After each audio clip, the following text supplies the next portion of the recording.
Hi guys, welcome back to our channel How to Guide.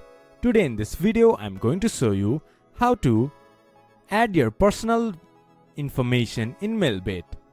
To do so, follow some simple steps with me. First of all, open your MelBet application or go to MelBet website from your browser. Then log into your account, then this type of interface will appear in your screen.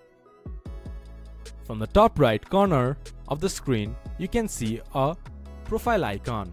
From there, go to Personal Profile. Once the page has been loaded up, scroll down to Personal Information section. From there, enter your first name, your surname, your document number, your issue date, country, date of birth, birthplace, permanent registered address, national identity card. Once you have entered all your personal details, click to save. Then your personal information will be added. This is how you can add your personal information in MelBet. This much for today's video. If you guys find our video helpful, please leave a like and comment. And do not forget to subscribe our channel and hit the bell icon. I'll see you guys again in our next video. Thank you for watching.